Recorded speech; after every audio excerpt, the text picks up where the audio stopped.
الشیطان الرجیم بسم اللہ الرحمن الرحیم السلام علیکم ورحمۃ اللہ وبرکاتہ۔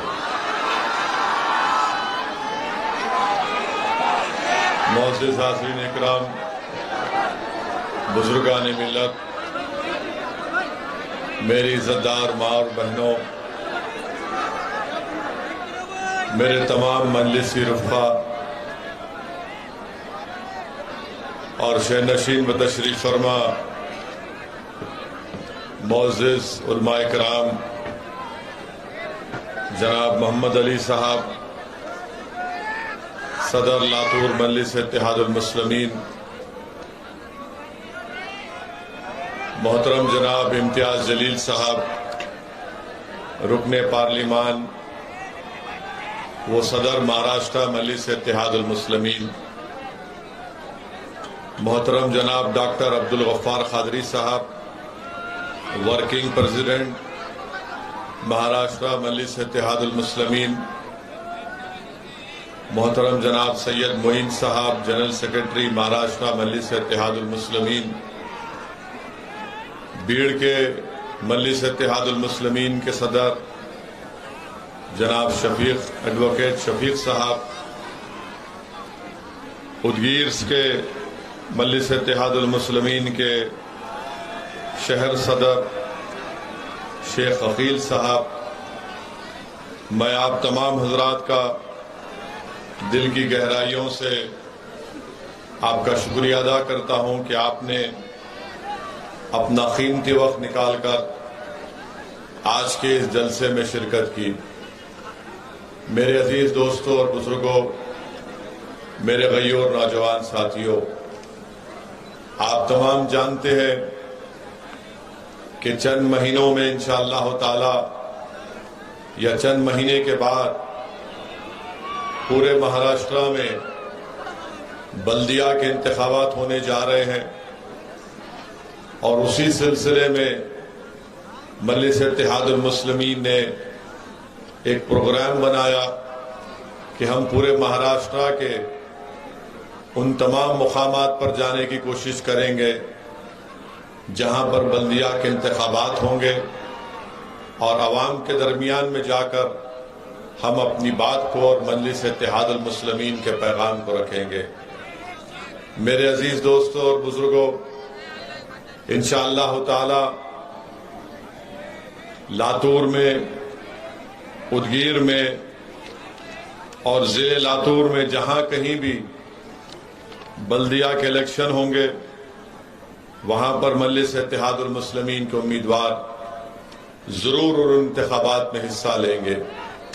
میں آپ سے گزارش بھی کرنے آیا ہوں کہ آپ تمام کی تائید کی ضرورت ہے، آپ تمام کی سرپرستی کی ضرورت ہے، آپ تمام کے ساتھ کی ضرورت ہے، اور انشاءاللہ تعالی آپ تمام کی دعائیں، آپ کا ساتھ، آپ کی سرپرستی مجلس اتحاد المسلمین کو آنے والے بلدیہ انتخابات میں کامیابی سے ہمکنار کرے گی۔ میرے عزیز دوستوں اور بزرگوں، آپ کا یہاں پر ہزاروں کی تعداد میں جمع ہونا یقیناً اس بات کا پیغام دیتا ہے کہ نہ صرف لاتور بلکہ لاتور ضلع میں جہاں کہیں بھی مجلس اتحاد المسلمین بلدیہ کے انتخابات میں حصہ لے گی، وہاں پر ضرور انشاءاللہ تعالی اللہ سبحانہ و تعالی اپنے فضل اور کرم سے ہماری جماعت کے، آپ کی جماعت کے امیدواروں کو کامیاب اور کامران کرے گا، اور ان کو رکن بلدیہ اللہ سبحانہ و تعالی ان کو رکن بلدیہ منعقد کرے گا، منتخب کرے گا۔ میرے عزیز دوستوں اور بزرگوں، میں بار بار اس بات کو دہراتا ہوں کہ آج ہم وطن کے 75 سال کی آزادی منانے جا رہے ہیں 15 اگست کو، اور میرا ماننا یہ ہے، میری جماعت مجلس اتحاد المسلمین کا ماننا یہ ہے کہ ہمارے وطن عزیز میں اگر مسلمانوں کو اس بات کی شکایت ہے کہ سماجی طور پر، اقتصادی طور پر، تعلیمی طور پر